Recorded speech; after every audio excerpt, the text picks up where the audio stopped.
So I spoke about the Bafokeng kingdom, who were able to attain legal ownership of their land, and they actually did so before it was discovered that there were large platinum deposits under that land. So through a series of strategic actions, which mostly revolved around getting title deeds to their land, this kingdom was able to protect themselves from lawsuits or other policies that were designed to dispossess that land ownership. So, are you talking about Uganda specifically? That's Bafokeng in South Africa. Now, how can current African countries, how can other countries in South America and anywhere where indigenous people are living, tribal people are living, and who are currently under real threat of losing their ancestral grounds, access to their hunting grounds, just their culture is under attack because of overdevelopment and development in their region. They're mining for all kinds of minerals in different countries. How can what the kingdoms in Africa did to protect their mineral rights, how can that be used to protect other communities that are facing the same problem? That's right. So the primary issue is about ownership. Natural resources, as the name suggests, that concept suggests, they are naturally occurring substances, and of course land is one of the natural resources that we have. So primarily those resources should not be owned privately. But then because of the countries that we have and the structures, legal systems that we have, the constitutions make certain provisions as far as resource ownership, and particularly land ownership, is concerned. So in countries where private ownership of land is allowed, of course in addition to state land ownership, the most important thing that indigenous groups must do is to secure legal ownership of that land, title deeds. So they need to campaign in different ways to secure ownership, legal ownership of that land. And then based on that ownership, then they can protect other resources that are found on that land, be it oil, be it minerals, and they can also successfully litigate in court to either take charge of resource extraction or stop resource extraction from happening, to protect, for example, biodiverse natural habitats. And if these kingdoms decide that they want to move ahead with the resource extraction, then they need to organize themselves as indigenous corporations. So in this case, they form private companies, but that are owned by the people. So by default, all of the members of that community become shareholders, and they have a say in how the resource extraction happens. They have a say in how they can protect the environment, how they can protect the water and the air, and also how the profits that are made from this sale of those natural resources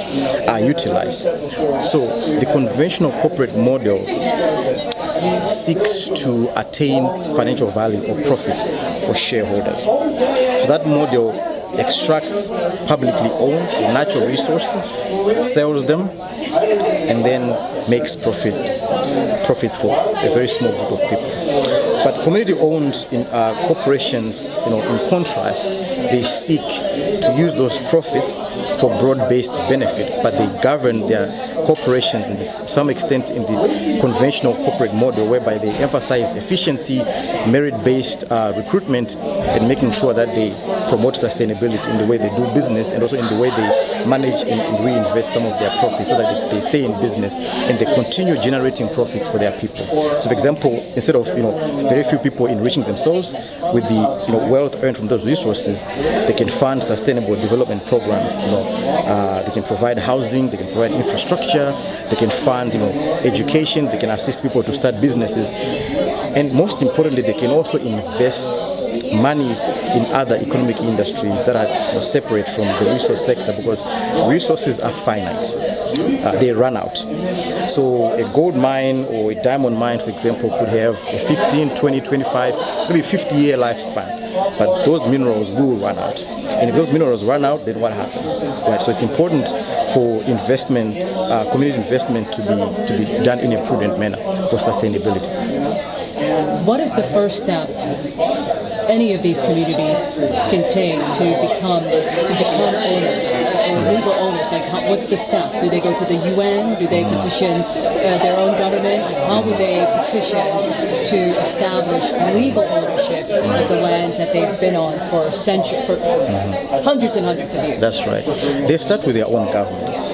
And they can actually begin by collecting archival material, anything that they can use as evidence to show their occupancy, or original occupancy, or ownership of that land. So they wouldn't have title deeds, right? But there is different historical materials that can be used to prove that they owned this land. And they can begin working within the provisions of their legal or constitutional system to petition the government to provide that legal ownership.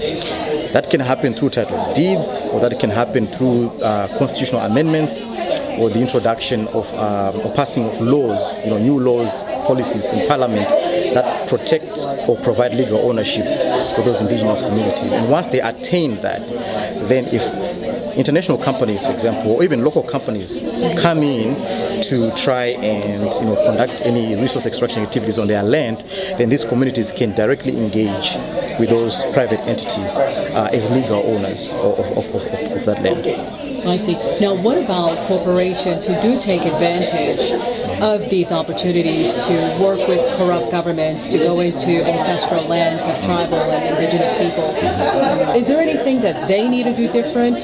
Should they be restructuring how they go after these minerals because of all the damage it does to culture, humanity as we know it? I mean, one side can't beat the change, right? In order for these communities to even achieve ownership, something needs to happen on the other side too. So how can these corporations that are taking advantage of the lack of ownership of these people, what do they have to do different? So that's a very good question. Where there's collusion between the governments and corporations to dispossess these communities of their land, and if constitutional legal mechanisms fail, then activism is always a pathway to that. So campaigns by these groups in tandem with other civil society organizations, locally and internationally, can actually work effectively. There are also international laws that have been passed. For example, there's the Dodd-Frank Act in the United States, if I remember correctly, that regulates the conduct of United States-based companies abroad.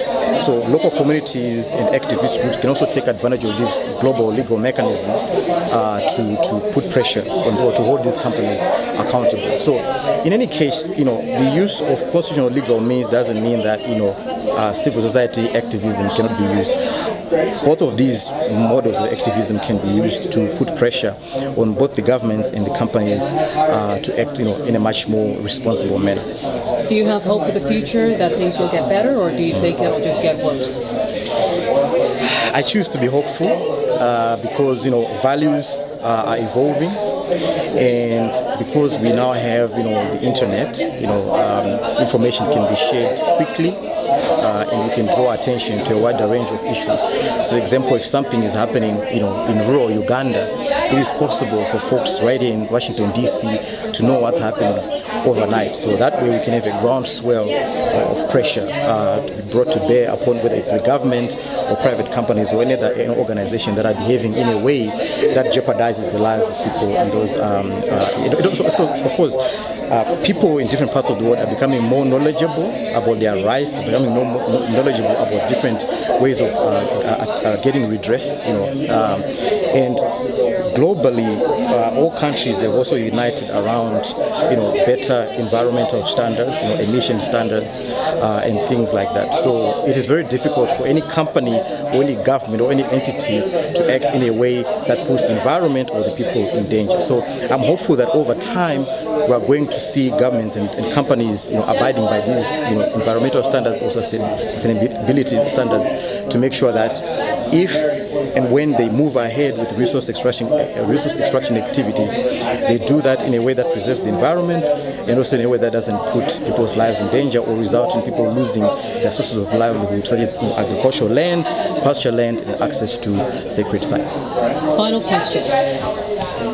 what is your favorite thing you've eaten in DC so far? Because you're visiting from California, and I know California has a lot of good food. That's right. But so does DC. We also have a lot of African food, and we have a lot of Ethiopian food, and Yes. same thing, but Cheetos. But what's your favorite food so far since visiting DC? So yesterday evening, I went for dinner to a Kenyan restaurant down the street. I think it's called the Swahili. I hope I'm recalling the name very well, but I had fish, tilapia, which is called samaki in Swahili. So I had a full tilapia with coconut rice, pilau, and some cream spinach. So that's, I think, is the most favorite meal that I've eaten in DC so far. So they get a 10? They get a 10. All right. Yes. Thank you so much, Professor. Thank you. Really Thank you for appreciate your having time. me. Excellent.